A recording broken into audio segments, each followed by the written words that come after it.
Greenland की बर्फ की चादर के नीचे मिला विशाल पुरातन झील का तल। पृथ्वी पर बहुत सारी जगहें ऐसी हैं जहां इंसान की पहुंच अभी नहीं हुई है।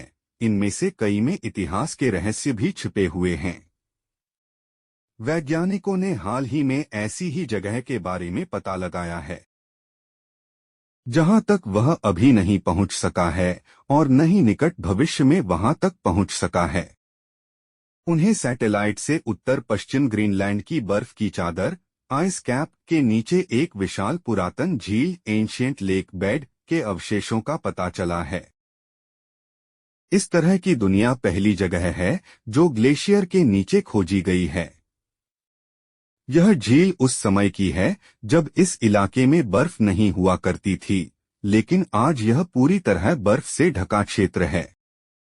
यह झील की तल करोड़ों साल पुराना है और इसमें खास तरह के जीवाश्म और रसायन मिल सकते हैं जो उस दौर की जलवायु और जीवन के बारे में बहुत अधिक जानकारी दे सकते हैं।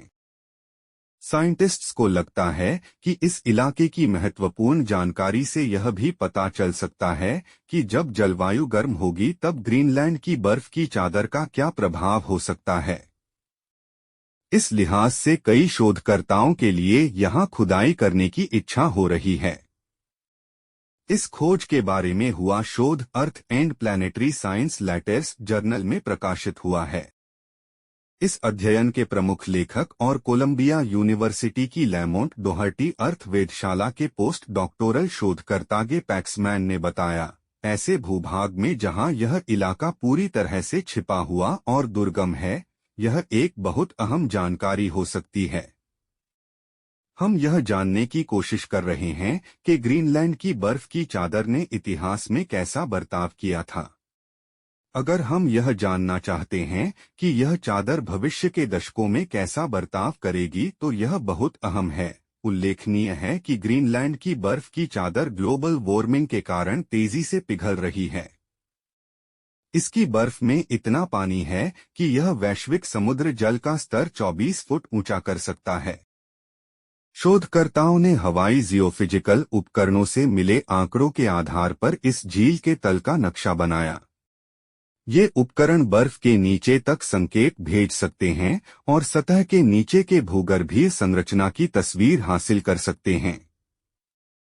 इनमें से ज्यादातर आंकड़े नासा का ऑपरेशन आइस ब्रिज के तहत निचली ऊंचाई पर उड़ने वाले विमानों ने इस इलाके के ऊपर उड़कर जमा किए। शोधकर्ताओं ने इस झील को 7,100 वर्ग किलोमीटर में फैला हुआ पाया और इसकी गहराई 50 मीटर से 250 मीटर तक की थी। तस्वीरों से साफ हुआ कि यह जीवाश्म झील पर सीधे बर्फ जम गई, जबकि आज ग्रीनलैंड में एक भी झील नहीं है। यह पता लगाने का कोई तरीका नहीं है कि यह पता चल सके कि यह झील कितनी पुरानी है, लेकिन यह कम से कम 1 करोड़ साल से ज्यादा पुराना होगा क्योंकि ग्रीनलैंड में ही बर्फ इतने समय से है। शोधकर्ताओं का लगता है कि यह झील 3 करोड़ साल पुरानी हो सकती है।